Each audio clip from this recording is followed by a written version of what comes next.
Great.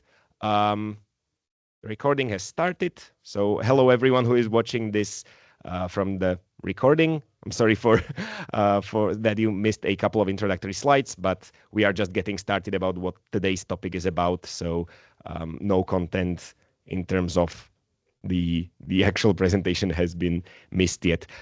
So for those who are watching this from the recording, let's say this first point of today's agenda once again.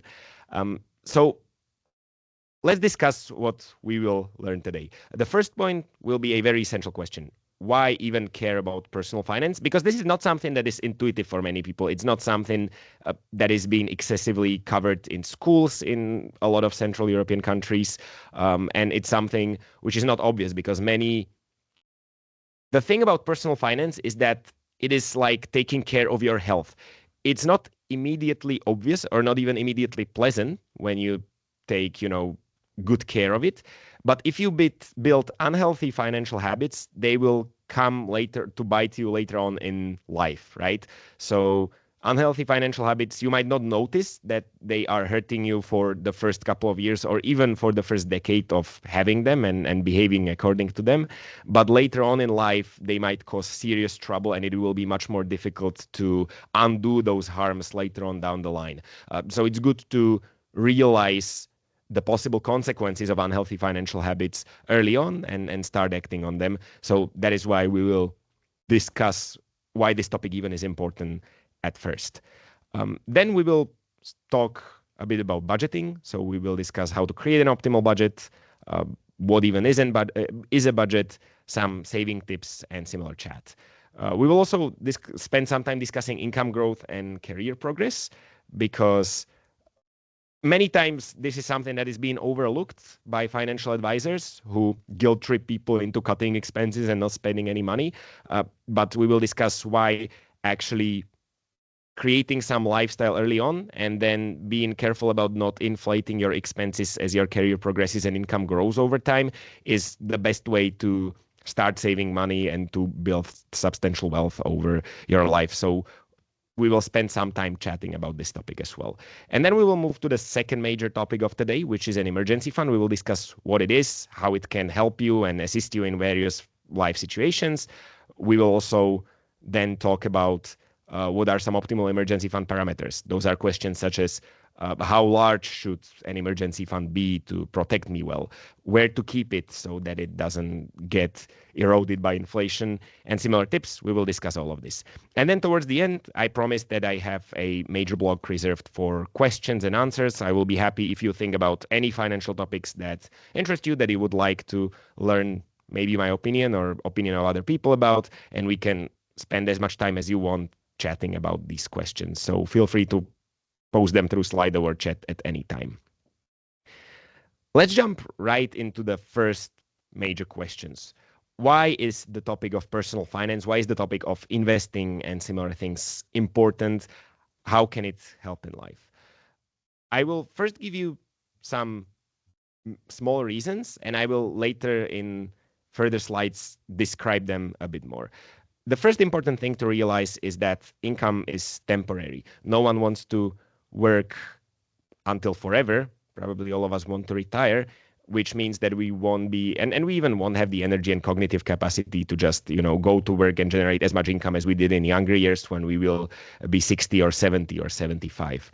So we can expect that we won't be receiving a salary at that point. And that is connected to a related topic of the state pension system being unreliable. It is already in huge debt. It is already difficult today for states to pay out decent pensions that would provide people with the comfort and living standard they need to have a decent retirement. And it will get even more difficult later on as we move maybe 10, 20, 30 years down the line. So in the next slides, we will discuss some reasons for why state pension systems are under pressure and will be under more pressure in the future, and what that means for how we should prepare for retirement and how we should, think about our personal finance.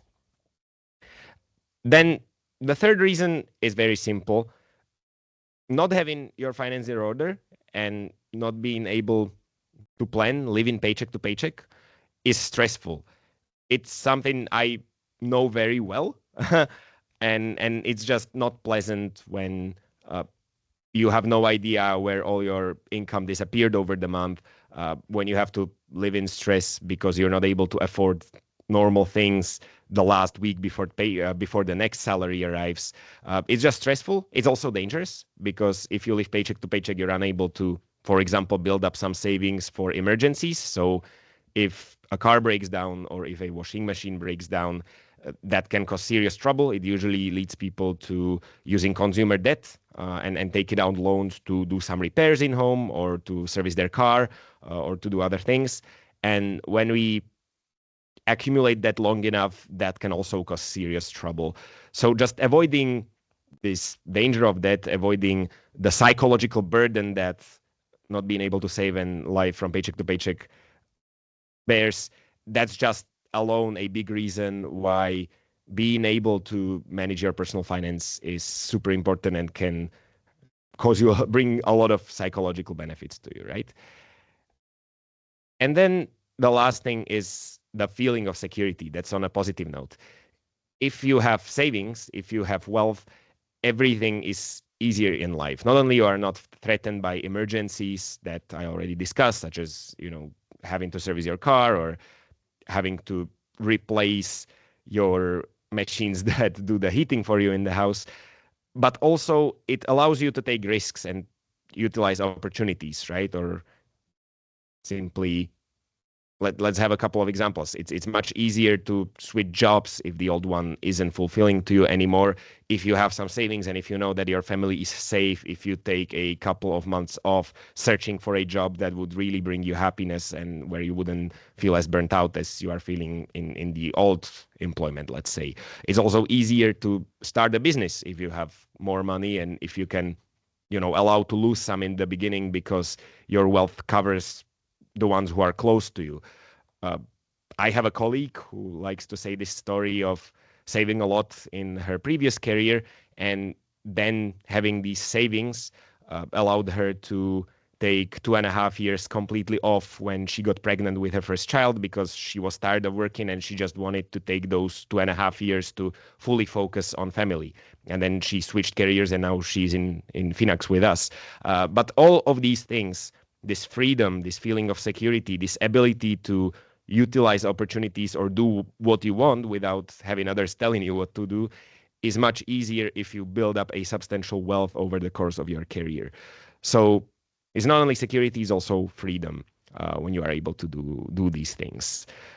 So really, personal finance is all about questions such as how to save for retirement, how large should my emergency fund be, how to protect money from inflation, a very relevant topic in the last few years, or whether investing is even safe. A question that, especially in Slovakia, but also many other Central European countries, is highly relevant because of just the huge amount of scammers that are in this sphere and how easy it is to lose some money and burn some savings on this. So I hope I've introduced a nice vision into your minds of having personal finance in order, of having that extra freedom and security that brings to you. Let's discuss some of these reasons a bit more in detail. I like this chart because it illustrates the fact that income is temporary, right? Your ability to generate income and save will be deteriorating because I know it when I'm talking to, for example, my grandparents. You just don't have as much energy when you're older. You just don't have as much mental capacity to endure all the stress of the work. And it's probably also not very pleasant to work forever, right? I personally don't want to work when I'm 70, and I think that I would bet that many of you would agree with me on this statement in this room. So probably all of us want to retire. Probably all of us want to have that point where we will stop receiving a full-time salary. And that is connected with the fact that high pensions from the state are just not a thing of the future, because a very logical question or remark at this point would be, yes, of course, everyone wants to stop working, but that is why the state exists, that it was why it collects taxes so that it can take care of us when we retired after having worked for decades. The problem is this: the state pension system works in a way that it taxes the income of people who are currently working, And that leads it to collect a large pool of money. And this pool of money can then be distributed to the people who are currently retired as their pension income. Now, most of these systems, called pay-as-you-go systems, were created back when a lot of kids were being born. Most of them were developed over the course. Sorry, I can see that someone is speaking, but I'm not sure if that is a question and I just have speakers broken or not. Oh, okay. Okay, it was probably another thing. Okay, sorry. I just wanted to make sure because if my speakers were not working, that could cause troubles in the future. But everything seems to be fine. Okay, sorry. Back to business. So most of these systems, as we know them, state pension systems, were being developed after the Second World War. The very first one was even developed by Otto von Bismarck in Germany. These were times when a lot of kids were being born. The demography was very pleasant. There were numerous people coming into the job market. That means that you have always more and more working people, and they always outnumber the number, the people who are retired. This means you collect plenty of money and you don't have that many people to distribute that money to. The problem is that this trend has changed in the current century. The birth rates are declining. People are just having fewer kids than before. This is the fact over most of Europe and actually over most of the world, except for emerging countries such as, India. But in Europe, both Western and Eastern, we have declining birth rates. People are having fewer kids. That is being exacerbated in the Central and Eastern European region by the fact that many young people choose to flee, and go either study abroad or work abroad in Western Europe, in the States, somewhere where they think they can receive a higher quality of life and education. And they often settle there and stay to work there, which means that they are paying taxes there, not here, meaning that our pension system loses even more money. So that creates a problem because you have little or low numbers of people coming into the job market so that you can tax them, and you have all those numerous generations, all those strong generations that were born after the Second World War and in the 70s, in the 80s. You have those coming close to retirement, and you will have to find money to pay out pensions to them. So that means that state pension systems will come under a lot of pressure. They won't be able to pay out high pensions. And it's good to mention that already today, when they are paying out pensions that already some people consider not adequate, a lot of these institutions that pay out pensions are already in debt. They are already unable to collect a sufficient income to finance the pensions that they have to pay out. And this will likely only get worse in most countries in our region in the future. What you can see here in the chart, in the picture, in the slide that you can see in front of yourself, are so-called replacement rates. Replacement rates express the percentage or the portion, just the part of the salary that an average person used to earn close before retiring, in the years just before retiring, and the portion of it that they can get through the average pension, through the pension that the state can provide them. In most countries, it is currently around, you can see, let's say 60 to 40%. And then the, say, red or purple-ish, violet-ish circles are 2016, so roughly the present. And the squares, the dark blue squares, are projections for the future. So you can see that in most countries, the replacement rates, so what portion of your previous salary you are going to get after you retire, is going to massively decline, especially when you can see that in some countries it's down to 20%, which is super pessimistic, but in general, in these countries, no one is counting with more than 40, 50%, but more close to 40. That is bad because it means that most people after retiring will have to somehow find way to cut down most of their expenses that they were used to and live of much less than they were used to before retiring. cutting down 2/3 of your expenses from month to month is just an insane task. So it's much better to have some savings from which you can draw some supportive income. And that is also the role of personal finance. Then one last topic I would like to touch in this big question of why personal finance is important is that we often don't take good care of our wealth and of our savings, especially in Central Europe, right? And especially in Europe in general, to be fair. This chart shows you the distribution of wealth, of savings, or let's say types of things that households own across Europe. And you can see that most of what we are able to save is held in the bank as cash or in some deposit products in banks, which usually don't pay out the high interest rates. That's the problem. I personally am still, despite the fact that mortgages are now costing more than 4%, I am still not receiving anything on my savings account. Not much still paid out on term deposits in most banks. You can find some which are offering good rates, but usually you don't deposit money into bank to earn a lot of money in interest there. So bye bye. Thank you for the message in the chat. So that's usually when you hold money in the bank, it just loses value due to inflation. You probably heard of this phenomenon a lot in the last years. It describes the fact that prices in general rise. So what €1 could buy in 2012, it cannot buy the same quantity of goods and services anymore. It is worth less, so to say. So usually the money that is held in a bank is just losing value there, and we hold most of our savings there. But you can see that also a very popular type of products are just insurance schemes or some maybe pension pillar schemes, which usually also are associated with high fees, with very conservatively invested assets, which means that they don't earn much return, meaning that we are usually not multiplying our wealth. We are not growing it. We have not been taught to invest it in the capital markets and reap the benefit of rising profitability of companies. This is something that was not done, especially in our countries, because we have a socialist past and there was no one to teach us because our parents couldn't. And then, there was not an educational system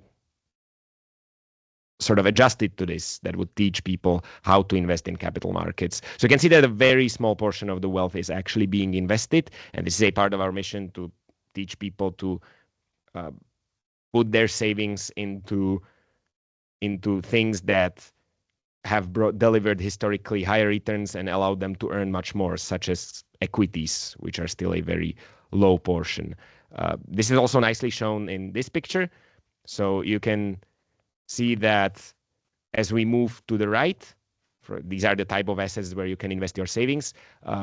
You have higher expected risk. In the second lecture, we will discuss what that exactly means, but you also have higher return potentials. And the issue in Europe is that people often only limit themselves throughout their life to defensive assets, such as cash or bonds or insurance schemes, which don't earn much and usually get value eroded due to inflation, and don't invest in things such as stocks or real estate. Real estate is kind of good in Slovakia because it's popular to own homes, but we still don't view it much as an investment, right? So a big part of what we'll learn is to discover these other types of investments and actually use them to reap higher return potentials. Okay, that wraps up the first major question. Let's now talk a bit about financial planning and about budgeting. So when you want to start taking good care of your personal finance, the first thing we would recommend you do is to conduct a personal financial analysis. This can be compared to going to your regular doctor checkup, sort of learning how your health is, learning how much you weigh, learning what your blood pressure is, learning whether you have all the right minerals in your blood and similar things. This is necessary for you to find out whether your habits are healthy and to find out whether you have room for improvement. The same goes with finance. You first have to look into the mirror. You have to self-diagnose yourself and find out where your money is, how much of it you have, whether where your financial habits have led you. So I recommend starting with a financial analysis that can consist of 4 parts. The first is income. You have to learn how much you earn over the year. This shouldn't be difficult for most people. We usually know how much we earn monthly, what the paycheck is that, appears in our account at some point during each month. So be aware of this. Sum up this income. Do not forget some other types of income. Don't just count your job, but these can be maybe some scholarships, maybe some rental income, maybe some tax allowance that you get from the state, or anything else, even if you just receive it at one point in the year. It is important to be aware of your income because this is the ceiling on your expenses. You cannot spend more than you earn, because if you spend more than you earn over the long run, you will be accumulating debt, very likely high interest debt, and that can lead to personal bankruptcy in worst case, or just losing a huge amount of money over your life, and I'm talking tens of thousands of euros on high interest rates over the course of your over the course of your life. So really, you should be aware of what the ceiling is.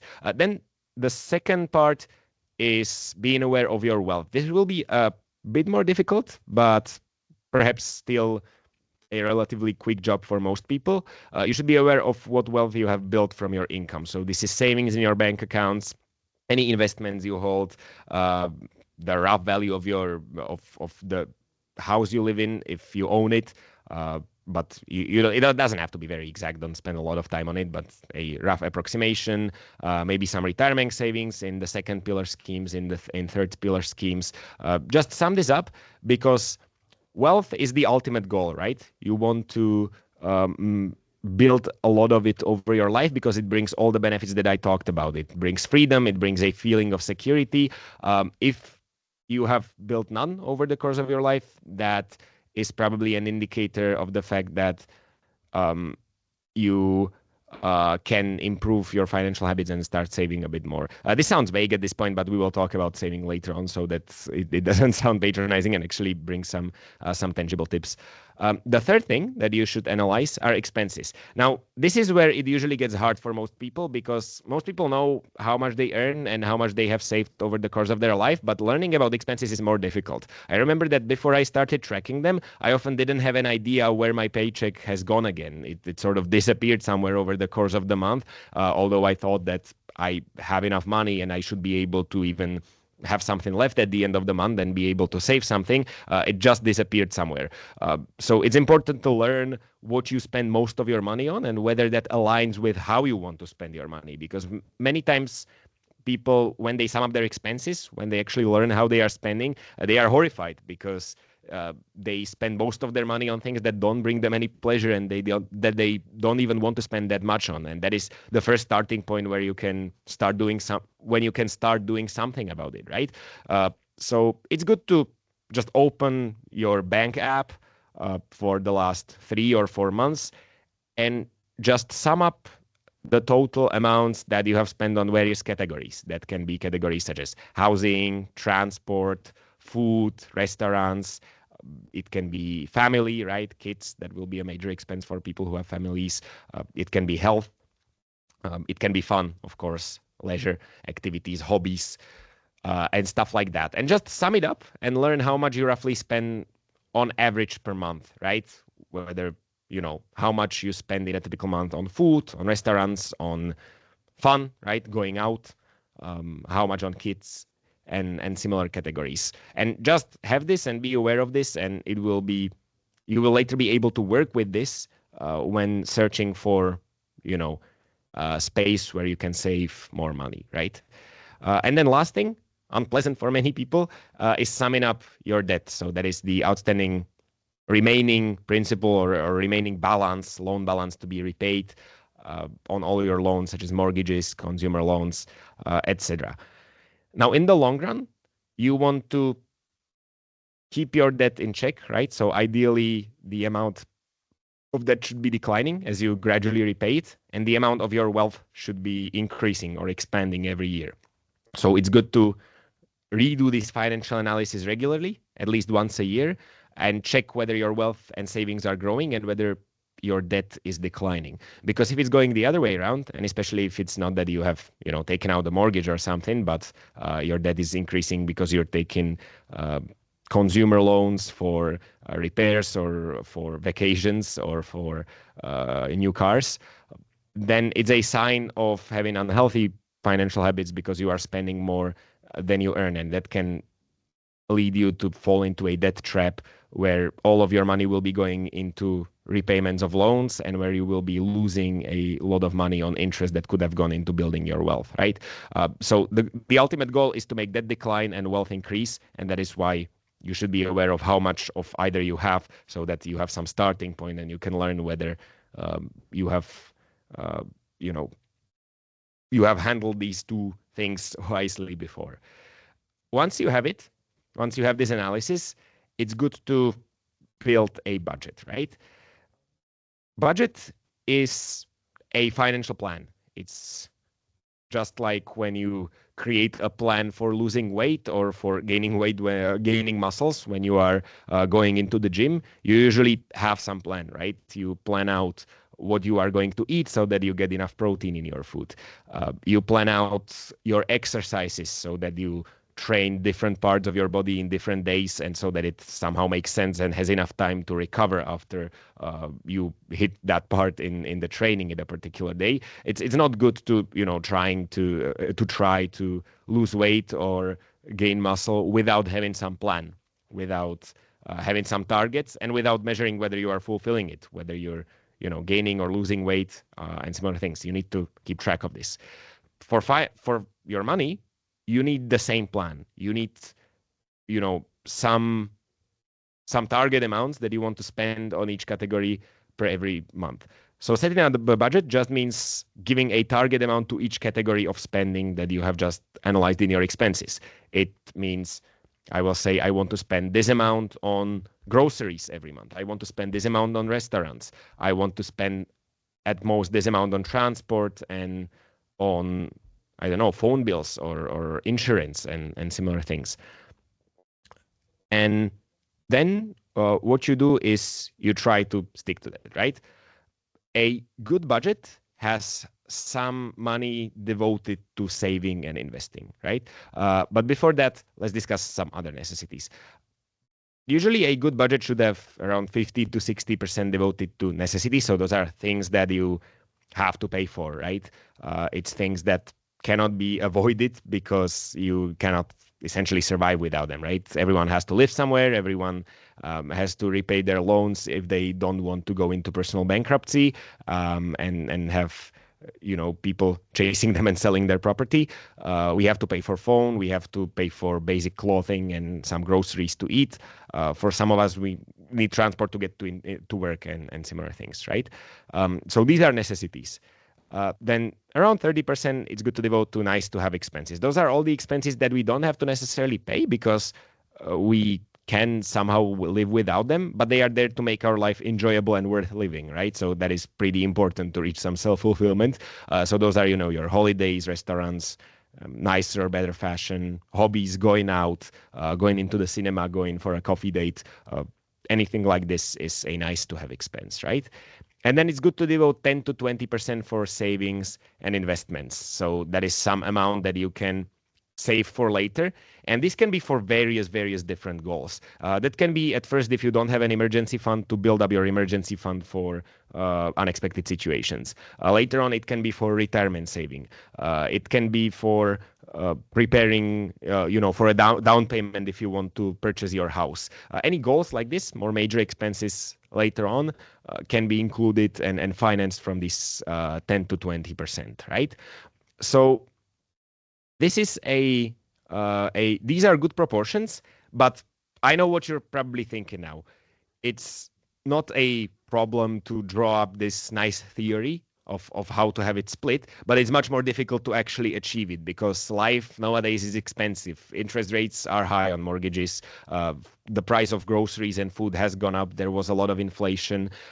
Everything costs more than it used to maybe 3 or 4 years ago or before COVID started. And I understand that, but, anyway, that is not going to save you, right? And when you want to get into these proportions, and if you analyze your expenses and find out that you are spending more than you earn, or you are spending more than would be needed if you wanted to start saving, then you will need to find some expenses to eliminate, right? So a good exercise to follow there is to create sort of a list of things that make you happy, some sort of priorities, right? Because I don't like it much when people or financial advisors are sort of demonizing any spending, saying you should feel guilty for any euro you dare to spend on coffee because you could have invested that and that would have grown to I don't know what crazy amount of your life if you invested it. I hate this. This is not a good approach, right? Money is here to make us happy, and that is why we should spend it on things that make us happy. The problem, though, is that many times people are spending a lot of their money on things that don't really make them happy. Actually, they spend them to impress people they don't like or something like that. And you should be first searching for that kind of spending, whether you're not, spending a lot of your money to just do things that you do because other people consider them normal, or because you want to impress maybe other people, or because I don't know, right? Because you think that if you didn't spend on it, other people might be looking at you with some shame, or shaming you, or talking behind your back about you, right?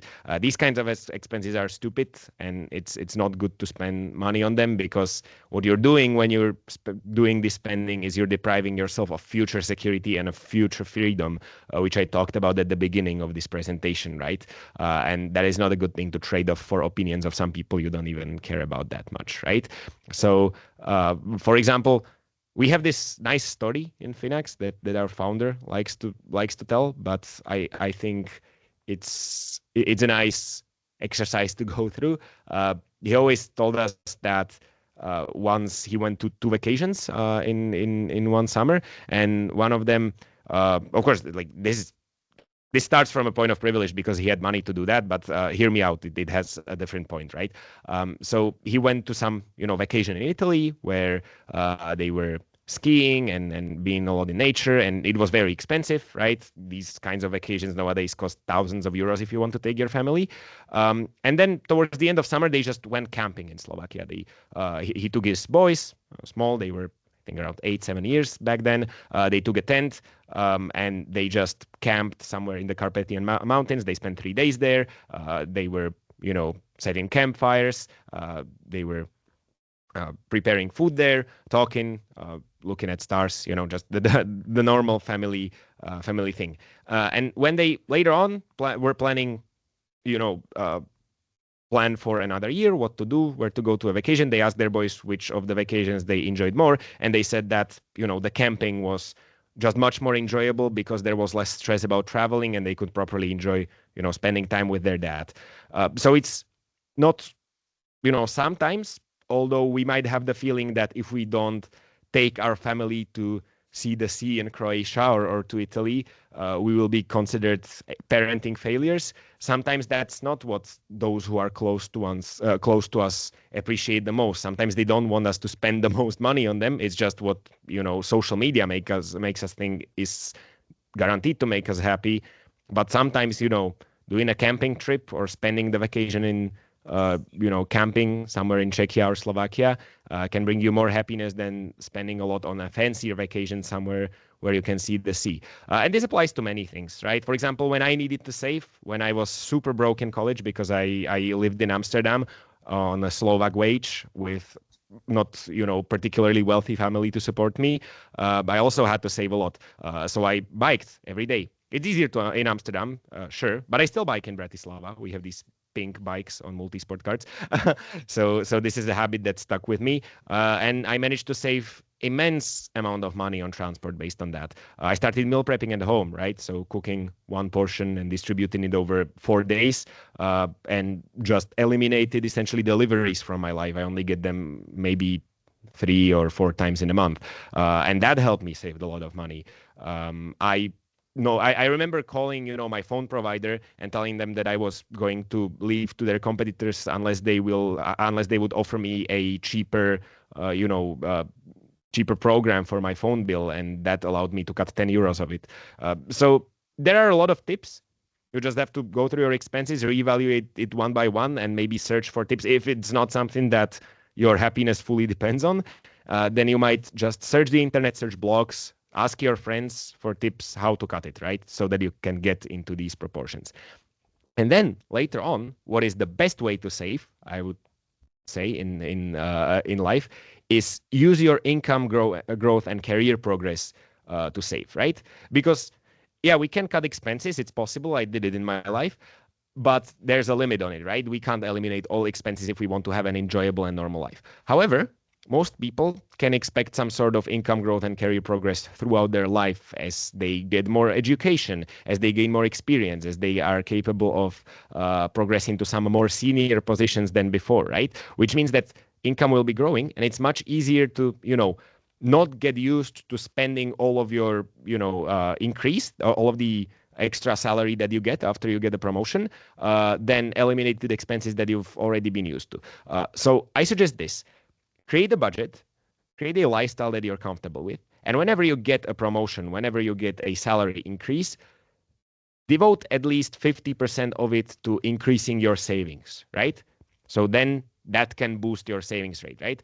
Whenever you get an increase in salary, you might be spending less on necessities and you can use it to increase savings. And feel free to also increase your nice to have expenses, right? Maybe a good split is 50-50. Whenever you get a promotion, 50% into increasing savings, 50% into increasing nice to have expenses. But try to do this actively, right? If you have a standing order for savings, increase it whenever you get a salary increase or a promotion at work, so that you can boost your savings. For most people, this means this is the best way to build wealth over the course of their life. We have a nice chart here, right? Where you can see, the green line is income and the purple line is expenses. So you should be seeking to widen the gap between your expenses and your income over the course of your life so that, maybe you save 10% or slightly less when you're in your 20s, but later on, you don't get used to spending all of your promotions and the gap widens and you will be able to save much more later on, and that will allow you to build wealth over the course of your life, right? If you achieve the great goal that at one point you will have so much wealth that you can cover your expenses from it, then you become fully financially independent and you don't have to work. That's not something most people want to achieve because it requires them to save really a lot. So finding a very, very minimalistic lifestyle while they are working. But then these people, it's called the FIRE movement. These people then retire fully when they are 40 or something like that, right? So those people live like monks, but then try to retire very early because they build a lot of wealth, right? But it doesn't have to be the goal for all of you, right? Just increasing your savings as your income grows and then building a wealth that will allow you to take more risks and to take more freedom, maybe just 2.5 years off when your first child comes so that you can focus on family for that certain period of time. Already that increases or enhances your life so much, and it's probably worth it. When creating a budget, I have already spoken about some saving tips. In the long run, so when you are trying to save in the long run, it's the best to try actually saving on necessities rather than nice to have expenses. This is another common misconception, by the way. Many people think that when financial advisors tell them to save, it means give up on happiness in your life because now you are not getting a coffee outside anymore.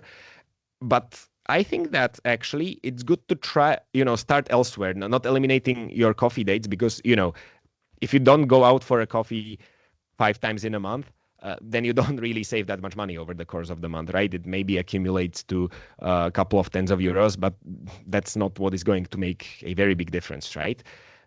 Big three are the biggest items in terms of your percentage share of your budget, right? It's usually housing, groceries, and transport. This is what most people spend the majority of their money on.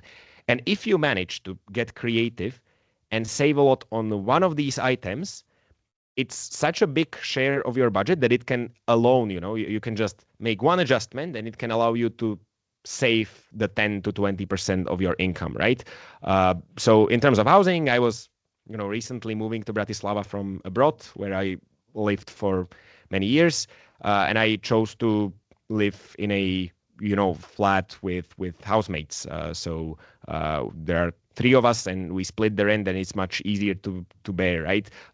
It would definitely, if I wanted to have a one-bedroom apartment or even a studio for myself, I would likely be paying twice as much because the rents are just expensive now, right? So just adjustments like this, or maybe the possibility of living outside of the main business center of the country, if you have the opportunity to work remotely, might work.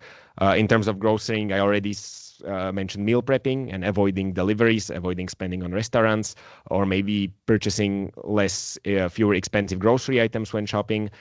This might work. The internet is full of possible tips. In terms of transport, bye-bye. Thank you for the message. In terms of transport, purchasing used cars is a very good tip, because usually the price of cars decreases rapidly in the first 1 to 2 years. That is when, the price drop is the most significant. So by buying a car that is 3 years old at least, you don't lose as much in terms of, reliability or the quality of the car, but you are able to, have the price after the massive price drop. So buying cars that are 3 to 4 years old is something that everyone here in this company does, for example. Or minimizing individual transport. You can agree with your colleagues to commute to work together and split fuel, or you can agree with your boss, if this is possible, to work remotely, let's say 3 out of 5 days a week, and avoiding having to commute during those days. You can bike like me. I think it's nice. Not for everyone, but it sure helps me clear my mind a lot in the morning. So maybe try focusing on this. And I also mentioned, reviewing your phone bills, calling your phone provider and telling them that you are going to leave unless they provide you with a better offer, because you already got a better offer elsewhere. These guys always, they never offer good deals to their existing clients, but they are willing to do it if you leave. The same goes for banks. Maybe, avoiding bank fees by opening an account in an online bank, something like this. So try focusing on these fixed expenses at first, and maybe that will be enough to save.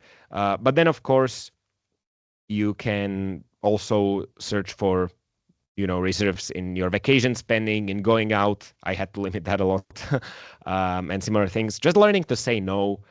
You are not going to lose your friends if from time to time you tell them that you are not going out because you want to stay at home and watch a movie. We have this fear of rejecting plans with people we love, but sometimes, for the sake of being able to fulfill your budget in that given month, and postponing plans for the beginning of the next month afterwards won't hurt your relationships and might very much help you get your personal finance in order.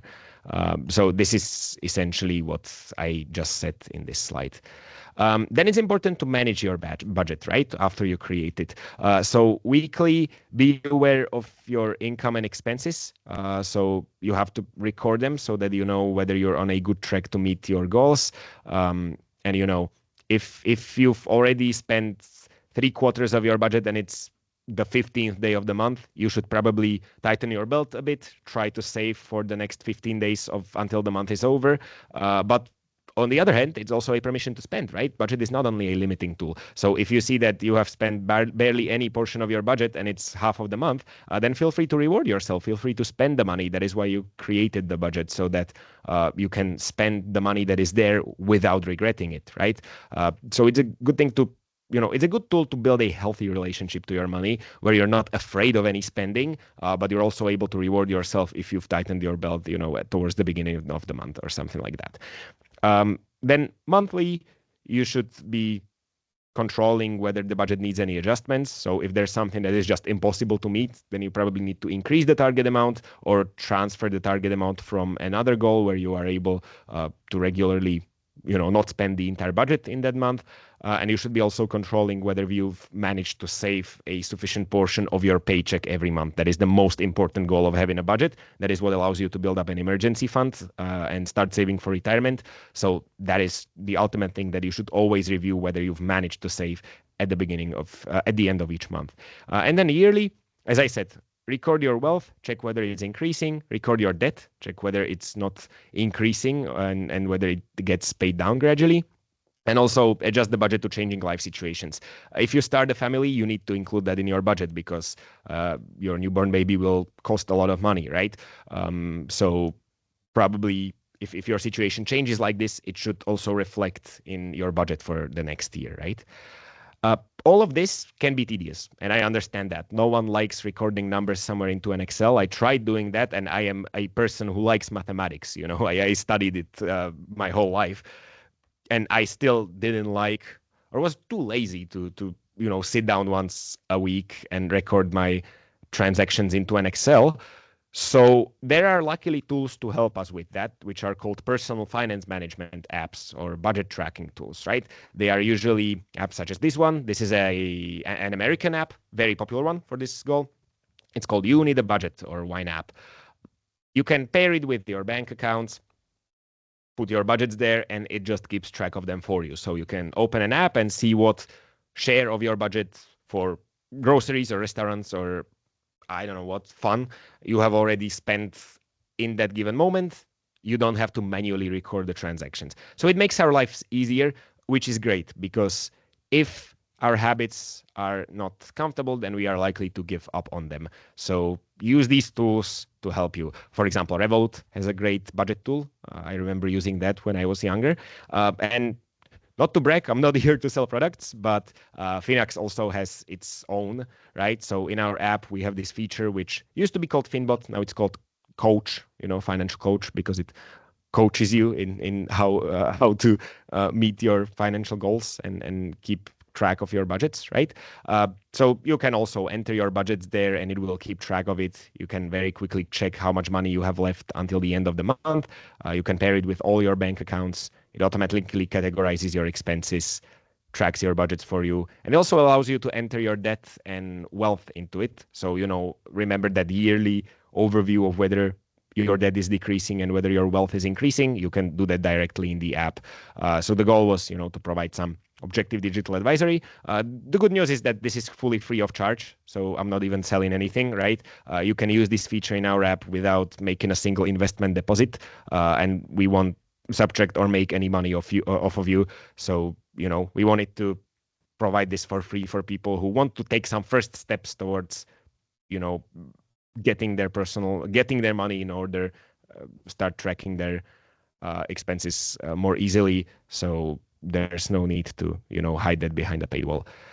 Okay, one last note here before we briefly discuss emergency fund at the end, would be don't just focus on expenses. I know I spend a lot of time talking about that because it's important not to spend on things that don't make you happy in your life.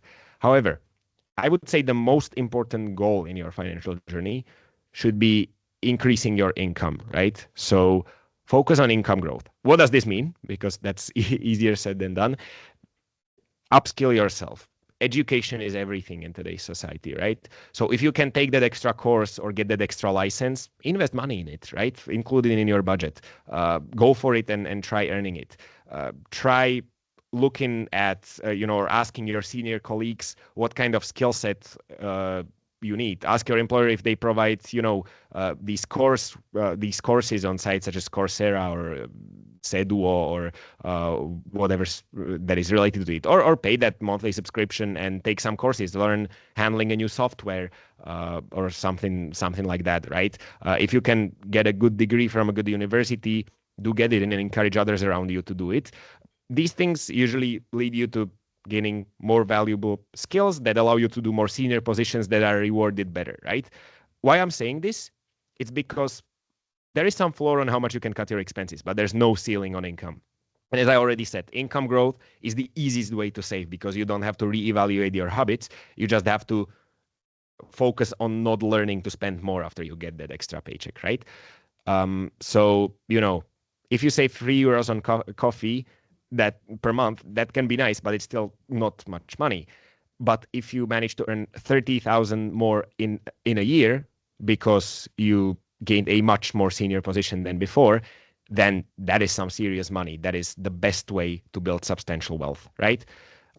So be aware or try to invest in your most valuable asset. That is you, that is your knowledge, your skill set, and try to, actively invest in it, right? Try to take steps to move further. And there's one extra advantage to this, when you try to save, that's usually unpleasant, right? When you try to earn money by speculating and buying cryptocurrencies, that is also stressful and also unpleasant for many people because you have to, analyze charts, do some complicated math. I think most normal people don't like that, right? And find that pretty stressful. Even I did, and I studied it, but it can still be stressful, complicated, not very pleasant. When you invest into learning what you are doing, then hopefully, if you have a job that fulfills you, then you are doing something that you love, right? And it's much easier to spend most of your time doing something that you take interest in, that you chose, and that you want to be doing, than getting stressed about charts because you try to get rich from cryptocurrencies. So there's this one extra advantage to this. Let's move to the last topic of today. It will be briefer than it sounds, and it's about an emergency fund, right? This should be your first saving goal. So after you create your budget, the first thing that you should, build up from the money that you are able to save is an emergency fund. It can help in various situations. It can protect you in case you get sick or in case you lose your job because there is an economic crisis and now you have to somehow survive 4 months on just unemployment insurance, which won't be as much as your salary, very likely. It can help you in case a car breaks down, a washing machine breaks down, or there just needs to be a major repair in your house if you want to get hot water the next day, right? Something like that. It insures you against these unfortunate events.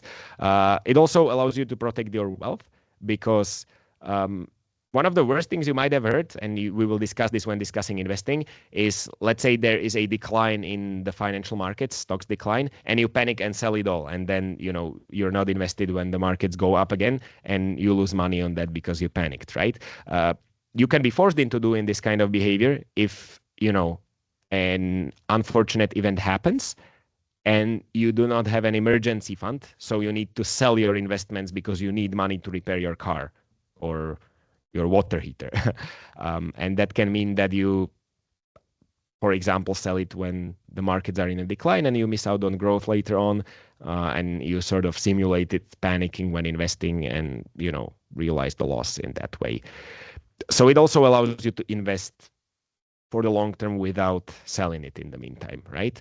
It can protect you against, for example, inflation and increasing interest rates. Many households in the last year got, refixations of their mortgages with higher rates, which meant that their monthly payments could have increased rapidly.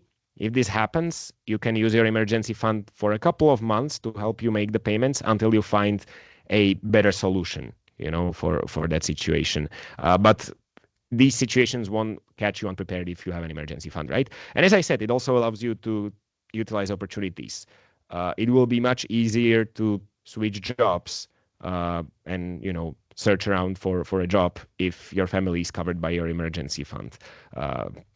So opportunities, ability not to burn out and find a career that actually you like. But also starting a business will be easier if you have an emergency fund to protect you in case something bad happens and you don't make any money for a couple of months.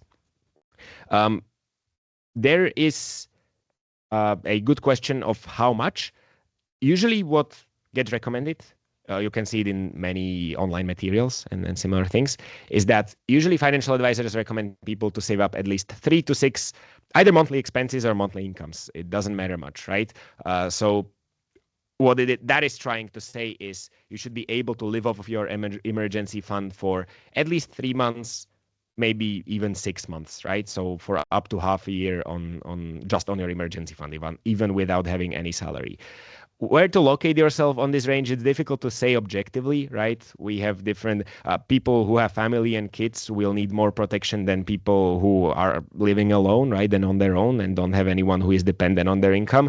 So it's very individual. Usually the income type is a good guideline, right? So state employees usually have safer employment is because states can just tax people. They are not dependent on people buying their products. So it's less likely that people in education will experience mass layoffs because there's not enough profitability, right, for the company. So state employees are a bit safer. They can locate themselves more closely to the range of 3 months.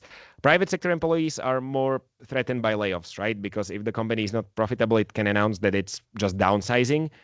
You might lose your job if you're unfortunate, and you might be unable to find a new one for a couple of months. So you need, really that protection of the emergency fund. So private sector employees, we usually recommend more closely to the 4, 5, 6. And it's the worst for people who are self-employed or have variable income, right? People who are business owners. Those often get recommended even more than 6 months, because it can happen that they will earn just nothing for a couple of months, and that is very likely for them, right? It's not like an unfortunate event of a layoff. That's how business often goes. So these people who have a variable income, we often recommend them to have 6 to 12. But for private sector employees, anything between 4 to 6 months of expenses is a good target, right? And then lastly, it's good to ask about where to keep it and what the optimal trades of an emergency fund should be. It should be liquid. This sounds terrible and technically, but it's a very simple idea. Your money should be accessible. You should be able to get it quick, because if something happens, then you need your money. And if you're unable to get it because you, I don't know, bought a house for it or converted it into gold coins and put them into ground in your garden or something like that, then if something happens, you don't want to run around searching for someone who will buy your gold, right? So you need it to be accessible fairly quickly, most of it immediately, or at least the part of it immediately, the remaining part of it within a couple of days, right? There should be low risk. So an emergency fund shouldn't be invested somewhere where it can lose a lot of money quickly, right? I remember talking to this one client who had most of his emergency fund in cryptocurrencies, and that was in 2021. So the year after, cryptocurrencies just tanked and lost 2/3 of their value. That's not good, because that means that from one month to another, you can lose a lot of your emergency fund, and it doesn't protect you as well anymore, right? And if something happens right in those months, then it's bad. So emergency funds should be invested ideally conservatively, right? So that means in safe assets that earn some interest, right? But it should beat inflation, right? That's a good goal, because if you keep it somewhere where it doesn't earn anything and inflation gradually erodes value, that will mean that within a couple of years, it might not protect you as much anymore, right? So over your life, it will be gradually protecting you less and less. So earning at least some interest to protect it from inflation is in general a good goal if we are able to do that without the risk. Luckily, in this age, for example, it's not that difficult because interest rates are really high. You just need to find out the way to also profit from these high rates on your savings. So there are so-called money market products. You can note this down. Money market, it's based on investment instruments which are super safe but earn the high short-term interest rates, close to 3-4% today. So there are either money markets funds or products. Even Finax has one of its own. There are high interest savings accounts, right? You just have to search for the right bank. It will probably not be the big bank that comes into your mind right after you as the first idea, because those have enough clients so that they can afford not to raise interest rates. But there are high interest savings accounts. There are money market investment products. We have one, it's called Smart Deposit in Finax. These things usually don't have a lot of risk. Their value fluctuates very slightly, but capture the high interest rates that the central banks set, right? It's just important to do some research and locate them. So for example, that is a great destination for an emergency fund because you don't take a lot of risk, but you earn that, let's say 3%, which already covers the long-term inflation and allows your emergency fund not to lose a lot of value. But even some mixed portfolios between bonds and stocks are generally okay for this goal. Okay, so that covers emergency fund, which is the first goal. After you build up an emergency fund, you can get to investing. You can get to building wealth and appreciating it in the financial markets. That will be the second, milestone. So after you first create a budget, you try to build up an emergency fund, then you can get to investing. That is the topic of our lecture number 2. That is where we will discuss sort of this graph, that if you save even a small, not very, very small, but a portion of your income over your entire life, you can get very rich, much more than is conceivable for most people. because of something that is called the power of compound interest. But we will discuss that later on in the second lecture, right? It's also I have this one table here to wrap it up. Today I talked a lot about having a budget, saving, and everything, and many people underestimate the power of saving a lot, right? So many people think that uh, with just saving, you cannot really get rich. And that is why they are trying to speculate, right? They are trying to find the investment, buy the stocks, buy the cryptocurrencies that will earn them the highest investment return, because that is what they saw in movies was how to get rich. In reality, many times being able to save a greater portion of your income over your life allows you to build much more money than increasing the investment return that you earn on the money that you deposited, right? This table shows a simple example where as you move to the right, you save a higher portion of your income. And as you move down, you earn a higher return on your investment. And this is total accumulated wealth over, I think, 30 years if you invest monthly and have an annual income of 15,000. And you can see that if we start from the top left corner, if you move down, you can earn much more money and build much more wealth, of course. That can, on your 150 euros that you deposit there. But if you stay with the same return and move to the right and just save instead of 1%, 10% of your income, you build up a much higher final wealth, right? And what is beautiful about personal finance is that by investing, you can often by investing into very simple things called ETFs in the stock markets, you can often get roughly 8% or even 10% if you live in a lucky period. So you are able to be at the bottom rows.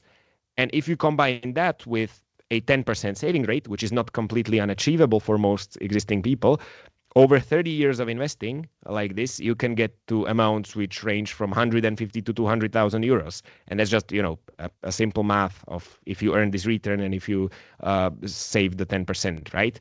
So that is an incredibly large amount, unimaginable for many people that I often talk to, that for them would mean that they are pretty rich, that they can afford many things and be very free, right? Much more than they were imagining. And I'm showing you by this combination of numbers that building up wealth like this is not impossible for, for many people, because saving 10% is something where you can get over your life, right? Especially if you focus on income growth. So for many people, having these numbers is achievable and is all right. And in the next lecture, we will discuss more the investing part, more the appreciating the money that you get in. But today we discuss the most powerful thing, and that is how to, save more. So really, in financial life, 90% of success is having discipline. So doing that over long periods of time, such as 30 years that I mentioned, right? Focus on both income and expenses. Try to maintain a double-digit savings rate over a very long period of time, and be patient. Don't look for shortcuts. But more on that in the next lecture. If you want to learn more about these things, you can either read the books that just appeared on the screen, or you can read our blogs, listen to our podcasts. But we also have already English podcasts, but they are mostly in the local language of Central European countries. But you will find many of them there. These books, of course, discuss this in a much bigger detail. Our other content discusses many related topics that I didn't have time to cover today. But education is the biggest power, so you can use these recommendations to sort of learn more if you were intrigued. Now, I didn't see any questions in the meantime, so I sort of took some time to explain some of the slides in a bigger detail. But we still have time to have a discussion. So at this point, thank you for your attention. That is everything related to the content that I prepared for today. And if there is anything you would like to know, either related to this topic or to finance in general, feel free to post the question through Slido, or feel free to unmute yourself and ask here, or put it into the chat. I will be more than happy to answer it now.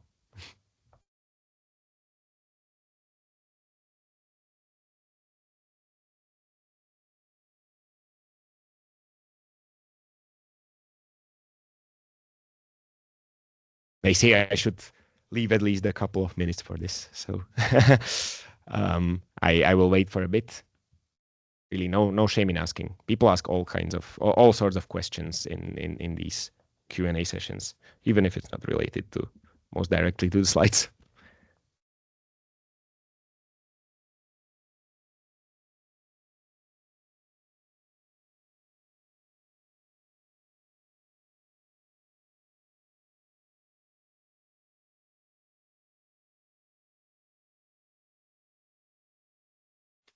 Thanks for the kind words, Jakub. I appreciate it.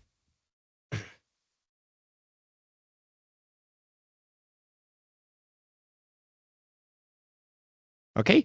To be fair, if you don't have anything that comes to mind now, but you would like to ask later, you can always just message me on my LinkedIn or even mail or ask Finax as a whole. We have this email address that you can find on our website. It's client@finax.eu, where people just, send their questions regularly. And if either we answer in text or if it's a very good question, we might even include it in our podcasts. So if anything comes to mind later on, feel free to ask us. We're happy to be here in the market for help, or message me personally. I'll be happy to help. Okay, so if there is not really anything to cover, then I thank you very much for staying throughout the duration of the presentation and for listening to the content. I hope it inspired you. It gave you a rough guideline of what you can do to start, and gave you maybe some other materials where you can get more education. And I will be looking forward to seeing you all at the second lecture, which will be related to investing. So have a very nice day. Enjoy your weekend afterwards, and see you in a bit afterwards. Bye bye. Bye bye.